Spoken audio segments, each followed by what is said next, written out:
de la mañana continuamos con este Sol de los Sábados y ya tenemos nuestra primera invitada del día de hoy. Con nosotros está Itania María, psicóloga clínica y terapeuta familiar, y viene a hablar con nosotros sobre el círculo de la violencia de género.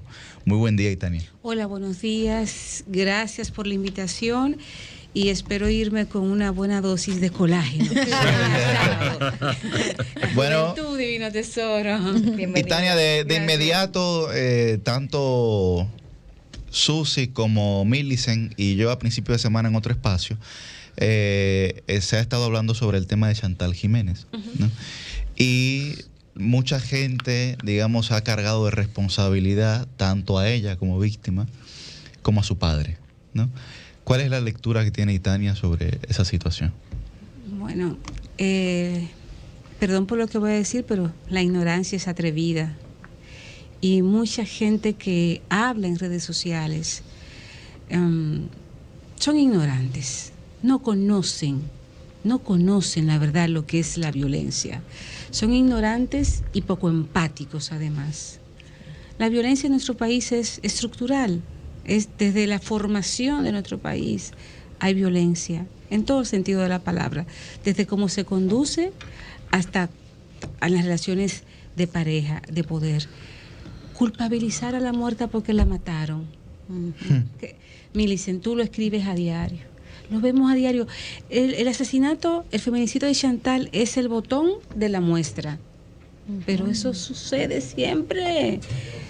Una vez a mí me tocó participar en una actividad de comunicación y violencia de género y busqué algunos recortes de periódicos.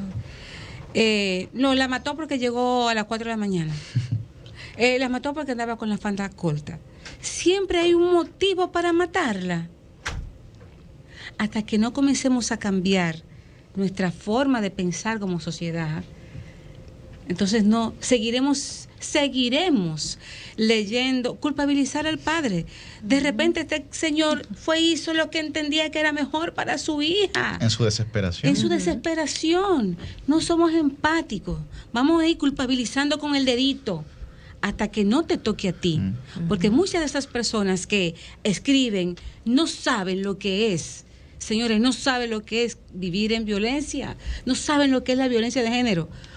Oye, cuando tú ves que publican todas estas casos de asesinato, de muerte, las pacientes que son víctimas de violencia se disparan. Viene ataque de ansiedad, viene ataque de pánico, porque ella se ve ahí. Claro. Y es una cadena. Lo que tú escribes, lo que tú dices, no se queda en el aire. Va donde personas y eso contribuye a que se le genere más estrés, más ansiedad, más miedo.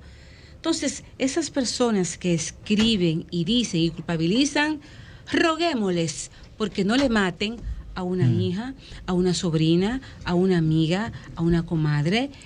Y también como sociedad refleja que tenemos que seguir educando desde la igualdad, pero desde la base, desde el primer nivel de atención, en salud pública, pero también en educación, en las escuelas y colegios. Tenemos que comenzar a enseñar lo que es la igualdad, para que no sea esa relación de poder que al final es lo que provoca los feminicidios, la violencia de género. Y Tania, hay quienes niegan esta relación de poder que tú señalas de manera amplia en la opinión pública. Y quiero preguntarte tu opinión al respecto de algo que yo decía al principio en mi comentario, y es que si estamos buscando justificaciones, pues estamos cerrados porque nunca hemos visto grandes casos de hombres asesinados por sus mujeres cuando estos, después de esa mujer aguantarle toda una vida en un matrimonio, a veces mal pasando, cuando ellos se ven en buenas, la dejan y se buscan una joven, casi siempre, ¿verdad?, en otras condiciones físicas.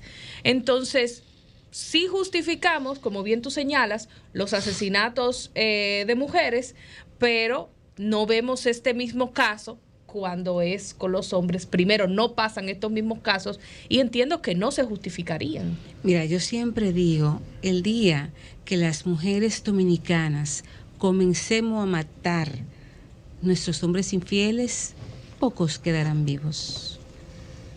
Pocos quedarán vivos. El que mata Rayos. son los hombres. ¿Ok? Son los hombres quienes se creen con el derecho. Son los hombres violentos. Los hombres violentos.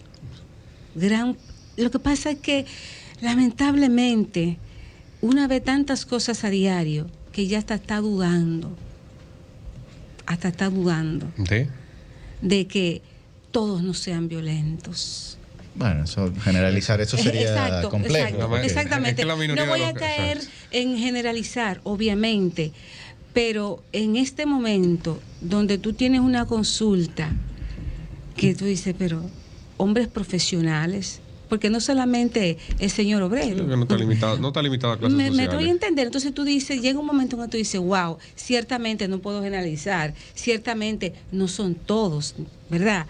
Pero ¿qué nos está pasando? Y como tú dices, Susi, las mujeres no andamos matando porque tú me seas infiel, lo más que yo te puedo hacer es, obviamente, hay signos de violencia, las mujeres también somos violentas, importante, y rompemos un vidrio. Lo más que te puede hacer una mujer, romperte un vidrio, pero si vamos a las estadísticas de prisiones, por ejemplo, hace cuestión de poco más de un año que yo las pedí, y el 10%, tímidamente, el 10% de los hombres que están en prisión, esas cifras no puedo darlas como ciertas, porque fue un trabajo que hice casi personal, no son cifras oficiales, estaban presos por violencia de género. Las mujeres mínimamente. Entonces, ¿qué pasa? Que los hombres sí matan y las mujeres no. ¿Qué pasa? Es que no somos seres humanos que tenemos eso, nos llenamos de odio, como de rabia, cuando yo me entero que tú te vas con otra más joven que yo y te vas después que yo estuve contigo todo un trayecto de la vida, que te aguanté golpes, violencia emocional, económica. Sí, somos sujetos también de violencia, pero no la expresamos de esa manera. Entonces, ¿qué es lo que está pasando? Yo hace un par de años hice un curso con una universidad en Salamanca sobre hombres violentos y se nos dio una serie de estadísticas de cómo a nivel mundial los hombres lideran en las cárceles. Tú coges el 95% a nivel mundial de hombres, de presos, de privados de libertad, son hombres. Entonces no es un problema solo del hombre dominicano, del hombre latino, es a nivel de hombre como tal. Y a veces tú dices, es que se quedaron en las cavernas y nosotras vamos adelante. Un punto importante. Hoy día las mujeres estamos llenando las aulas universitarias, trabajamos, muchas no necesitamos que tú me des un diario o que tú me sostengas, y eso significa que el hombre ha ido perdiendo poder. ¿Usted nota una diferencia a usted que le toca estar en consultas, recibiendo personas, entre las parejas que hay donde hay una relación económica de mayor similitud, o sea, entre hombre y la mujer, que ingresan montos similares a la casa, versus aquellas parejas donde hay una disparidad importante en términos económicos? Bueno, la cantidad que yo pueda ver no es representativo.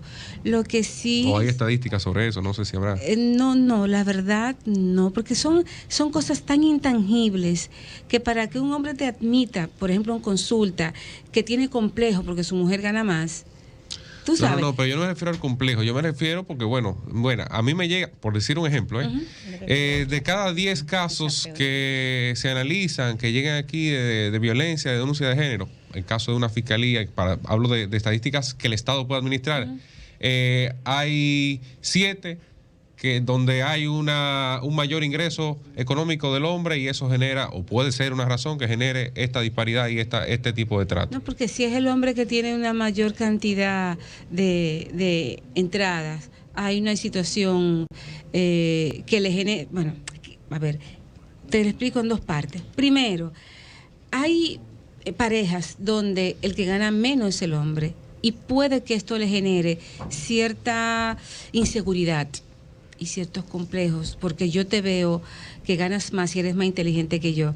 Y eso provoca cierta violencia psicológica, te descalifico, pero tú no eres que muy inteligente, pero tú aquí la que gana más. No, yo no voy a aportar nada porque aquí tú ganas más. Entonces se genera una violencia por ese lado. Por otra parte de la pregunta, no creo que esté tipificado ni esté en las estadísticas si cuando él gana más se genera. No. Importante. La violencia no es solo porque yo me sienta con más poder económico, es porque yo me siento dueño de ti, porque tú eres mía. Hay una frase que yo creo que la mencioné aquí alguna vez de la novela El túnel de Ernesto Sábato, que él dice: maté a María Iribarne, la maté porque era mía. Esa frase se me quedó para siempre, porque esa es la frase guía de la mayoría de feminicidas. Mía o de nadie. O de nadie. Entonces muchos hombres pueden repetir como Juan Pablo Castel, la maté porque era mía. Sigue siendo, esa novela fue escrita por los años 60. Sin embargo, hoy día es totalmente aplicable. Y eso es lo que pasa. Es decir, es que tú eres un objeto. Una propiedad. Exacto, una propiedad mía. ¿Cómo es que tú me vas a dejar a mí? Porque se nos cría que las mujeres son de la casa y los hombres de la calle. Se entiende que uno no posee a los hombres, pero los hombres nos poseen a nosotros. Ahí mismo, Itania, y hay que decirle a ustedes, o sea, además de psicóloga, Itania es periodista y una excelente periodista y profesora de comunicación. Me gustaría que primero nos ayudes a recordarle a los colegas y a las colegas por qué no podemos usar el título de crimen pasional cuando hablamos de estos hechos, que también esclarezcas un poco el tema de si un feminicida es una persona enferma o no. Esta semana hubo un debate fortísimo aquí en Sol de la Mañana con ese tema. Y finalmente, el concepto de círculo de la violencia, y Tania, del cual tú también vienes a hablar, ¿cómo lo podemos aplicar a hechos como cuando una mujer retira una querella o cuando firma un acuerdo con el Ministerio Público? La explicación que hay de esas decisiones que se toman en el marco de esa exposición consecuente de la violencia a la que son sometidas las mujeres, por favor. Bien. Lo primero es, la palabra tiene poder. Si yo te digo pasión, wow, pasión convoca en nuestro cerebro cosas chulas, positivas, pasión por lo que hago, pasión. Crimen pasional es una construcción que se usaba en los periódicos de la España del dictador Franco. Desde ahí se viene usando esa construcción. El amor no mata, el amor no mata, el amor no mata. Si yo te amo, es imposible que te quiera hacer daño. Si yo te amo, bueno, tú me dices, Tania, mira, conociste a la persona, ok. Si te es feliz contigo, ok, bye bye. Tenemos que llegar ahí, ¿verdad? Entonces el amor no mata, no puede haber crimen pasional. Eso es un feminicidio. Es la palabra, ese concepto todavía no está establecido en nuestro Código Penal, pero bueno. Es que lo más correcto es uxoricidio, en los casos que se producen, por ejemplo, aquí. Bueno, entonces, nosotras, para mí, que trabajo con la palabra, cada vez que yo veo esta construcción de crimen pasional, reitero, no puede haber crimen pasional. Tú no matas a quien tú amas. Y no es por pasión que usted mata por un arranque de ira, usted mata porque tiene distorsiones cognitivas. Pero eso iba a preguntar, ¿no cree usted que el amor genera ira también?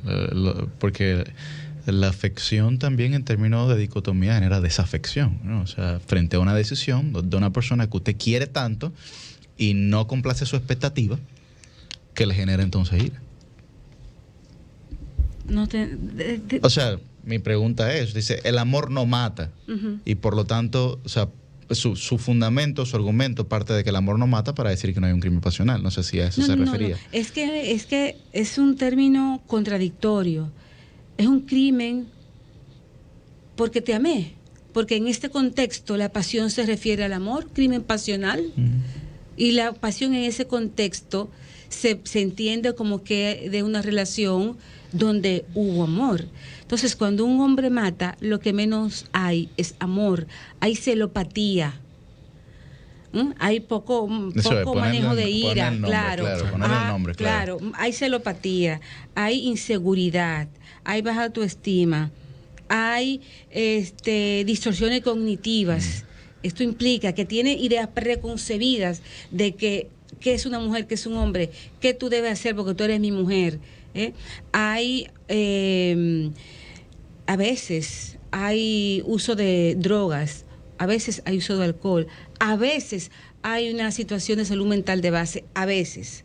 La mayoría de las veces, y aquí sería bueno que se haga esa investigación en la mayoría de los hombres que están presos por violencia de género, si fue un crimen por pobre manejo de ira y celopatía, que es la mayoría de los casos, a cuando hay, por ejemplo, un trastorno de salud mental, que son los menos de los casos. Entonces tú me estás respondiendo ahí la pregunta que te decía, que fue el debate que hubo aquí en Sol de la Mañana, de si un hombre feminicida no es un enfermo mental. No, para nada. Oigan esto, no es un enfermo mental, lo está diciendo una psicóloga. Mira, otra cosa, otro elemento que incide, la historia de vida de ese hombre. Muchas veces se cría en un entorno violento y la única metodología que tiene para resolución de problemas es la violencia. Y vivimos en un país violento. Y ese es un punto que tenemos que tomar en cuenta. ¿Ves? Sí. También es una de las causas, es multicausal, no es una sola causa. Y el otro elemento que te preguntaba, ¿por qué se retira la querella? ¿Por qué se echa para atrás la decisión de una orden de alejamiento? ¿Por qué una víctima de violencia o su familia firma un acuerdo en el que se permite que ese feminicida quede libre? Y recordemos, además de Chantal Jiménez, el caso de Anabel González, que fue la abogada asesinada en San Pedro de Macorís, que después se descubrió que había un acuerdo. Había un acuerdo mostrenco. Exacto. Sí. Mira, que la procuradora se refirió a eso. Sí, claro. Creo que hasta el fiscal destituyeron, investigaron. La procuradora se refirió directamente a ese tipo de casos. Y miren, para finalizar la pregunta anterior, una que ve pacientes, por ejemplo, los pacientes bipolares no andan matando a su pareja, los esquizofrénicos tampoco, los depresivos tampoco, al contrario, atentan contra, hay más, la tasa de suicidio más alta está, por ejemplo, en depresión, personas con depresión mayor, hombres sobre todo, pero tienen intentos autolíticos hacia sí mismos. Las personas, hombres con trastorno mental, no van matando, al contrario. Entonces, que olvidémonos de eso. Era un hombre que no se puso loco nada. Tenía poco manejo de ira, tenía rabia porque ella se fue con otro. Pero ahora mismo yo tengo un caso y él trabaja bien, no voy a decir el sitio, pero ese señor trabaja bien, normalito, desempeña sus funciones. Súper funcional. ¿Me entiendes? Pero vete a ver los mensajes que le deja a ella por WhatsApp, que me la tiene hasta toda la pulga. Y él no es paciente psiquiátrico. Ok, no hay. ¿Y está recibiendo terapia en estos momentos? No, pues buenísima pregunta. Es que muchos hombres no acceden a ir a terapia porque no se ven como sujeto que tiene una disfunción en su conducta. Yo estoy bien, la mala es ella. Esa es. Entonces siguen culpabilizándote de que tú eres la que me pone, de que yo estoy así porque ella, si ella no hiciera esto, yo estuviera bien. De aquellos que llegan a consulta, ¿cuál es el motivo que expresan en la mayoría de los casos? No de los uxoricidas. Me refiero a los casos de confrontación dentro del hogar, de la conformación intrafamiliar, porque no es todos los casos. Que lo llevan. Que llegan en muchos casos. Hay algunos que saben que están en su error y llegan. Otros que lo llevan, perfecto. Que llegan a que están ahí, que reciben algún tipo de... que tienen la intención, ¿verdad? De por lo menos que ser escuchado o escuchar a un tercero, digamos que imparcial en este proceso. ¿Cuáles son los argumentos que en la mayoría de los casos son esbozados? ¿Sea defendiendo su apreciación o su razón que motiva el problema interno en la relación o en su defecto admitiendo que han hecho algo mal? Se dan los dos casos. Hay hombres que van porque hacen ese insight, hacen llegan a esa decisión, se dan cuenta de que hay algo que no está bien en mí y acceden a ir. Son los menos. Hay otros que lo manda la fiscalía Por ejemplo, hay hombres que van al centro conductual de hombres y hay otros que van a consulta privada porque después de un evento que la mujer los denuncia, obligatoriamente tienen que tomar terapia, pues ellos van.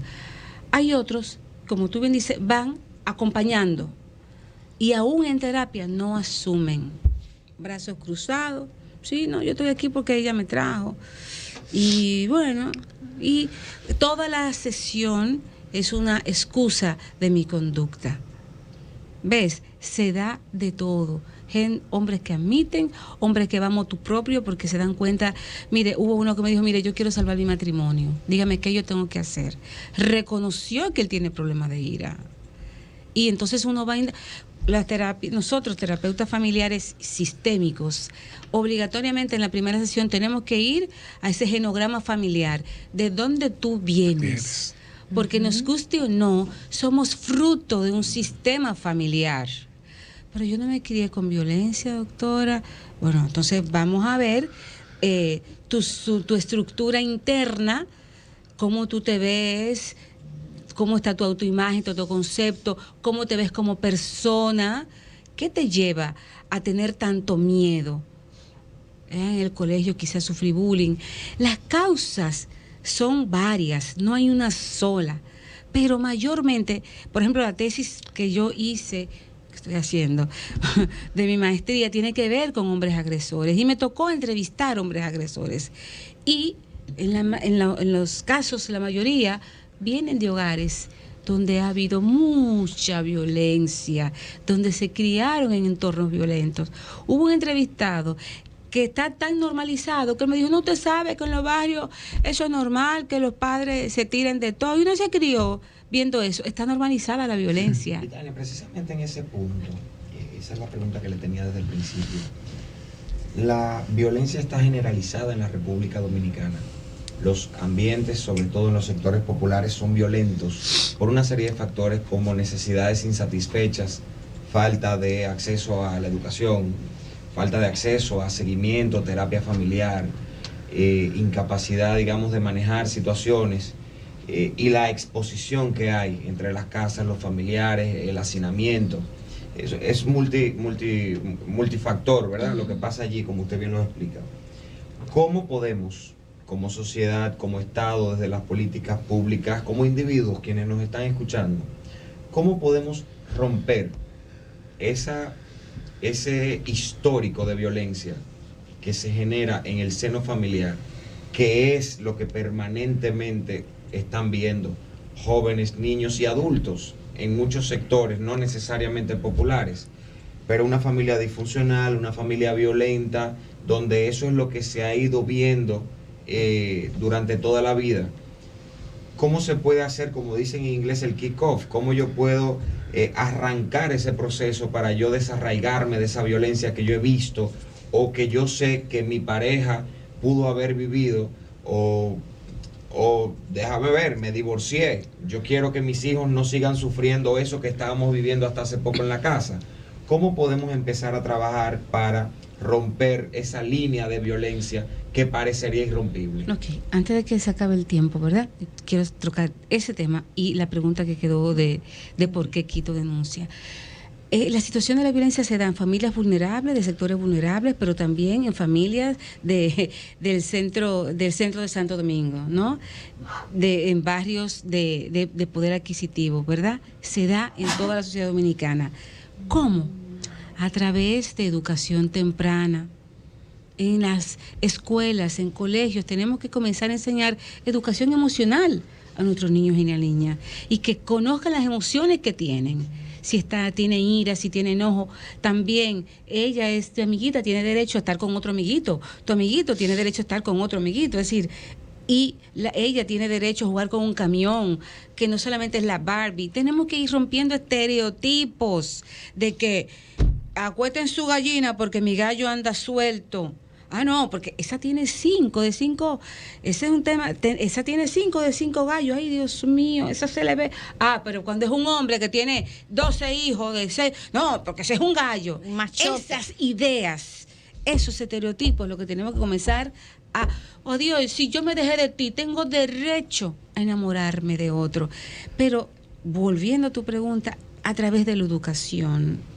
Y a través desde el sistema de salud, desde el primer nivel de salud, diciendo, educando, psicoeducando, pero psicoeducando, señores, no desde los prejuicios y estereotipos, porque mucha gente que trabaja en sistemas públicos, en escuelas y en hospitales, son las primeras personas que tienen estereotipos e ideas preconcebidas y que dejan pasar y justifican la violencia. ¿Okay? Y para cerrar, ¿por qué una mujer quita la denuncia? Es multifactorial. Tenemos un ciclo de la violencia. Fase 1, hay una tensión. Tú me ofendes, tú me dices, tú esto, tú lo otro, me ofendes, me descalificas, ¿verdad? Viene entonces fase 2, explosión, me das. Hay violencia física, hay violencia psicológica, hay violencia de todo tipo, ¿no? ¡Guau! Entonces viene lo tercero, la luna de miel. Mi amor, perdóname. Yo no quería hacerte eso, pero es que tú me obligas a eso. Mira ese chocolate, mira, te manda flores al trabajo. Ay, qué emoción, qué lindo, me mandó flores, el chocolate. Está arrepentido. Sí, él va a cambiar. No lo va a volver a hacer. No lo va a volver a hacer. Ay, porque es que él tiene una historia de vida, el pobre. Él es bueno, yo lo provoqué. Él es bueno, claro, porque ya hay algo que se llama síndrome de la mujer maltratada, que tiene varias pautas que tienen que ver con que ya yo tengo baja autoestima, con que ya yo me descreo que realmente yo soy quien soy, a base de esa descalificación que el hombre me ve, es que tú no sirves para nada. Pero no que tú... Entonces, como le dije al principio, la palabra tiene poder. Y en una relación donde supuestamente tú me amas, pero tú me dices que yo no sirvo, que yo soy bruta, que yo sexualmente no te satisfago, hay algo que se llama gaslighting, que es, ¿verdad? Yo puse ese celular ahí. ¿Quién te dijo que tú pusiste ese celular ahí? No. Sí, nos hace dudar. Tú estás loca, tú no me dijiste eso, que yo te dije que iba para donde mi mamá, tú no me dijiste que tú ibas para tu mamá, eso es que tú estás con otro. Me pone a dudar a mí misma de mis palabras. Entonces, hay una situación que yo me creo de verdad, que la mala soy yo. Ay, el pobre. Otro elemento, ¿por qué lo quito? Por la red de apoyo. Ay, ese hombre, ¿cómo tú le vas a hacer eso? Ese hombre trabajador, ¿cómo tú le vas a hacer? Entonces, es el papá de tus hijos. Es el papá de tus hijos. Entonces, hay una serie de factores que no es simplemente que ella va alegremente y lo quita. No. Y Tania, en 3 segundos, porque se acabó el tiempo, pero una buena práctica recomendada cuando uno trata estos casos, donde una mujer que nos esté escuchando, que es víctima de violencia, puede pedir ayuda, donde un hombre que reconoce en él violencia puede pedir ayuda, y donde una gente que esté interesada puede consultar contigo. Sí, bueno. Por favor. Si tú estás siendo víctima de violencia, puedes ir a la fiscalía. Lo primero es tú poner la denuncia para que ahí te manden, por ejemplo, al Centro de Mujeres Sobrevivientes, que dan un servicio fenomenal. Está también el Centro Conductual para Hombres. Ahí son derivados los hombres que tienen algún tipo de situación con la fiscalía, que fueron denunciados. A nivel privado está el PACAN. Y bueno, yo soy especialista en abordaje de violencia de género para hombres y para mujeres. Me gusta muchísimo trabajar con hombres porque cuando ellos se dan cuenta, es maravilloso el trabajo que se puede hacer. Y yo estoy en el Centro Telar de Emociones, está en Instagram, @Telar de Emociones, y para citas en el 829-545-9595. 829-545-9595. Excelente, y Tania María, un bueno, muchísimas gracias a Tania María por acompañarnos. Darnos luz en este tema. Así es, el día de hoy. Cambio y fuera.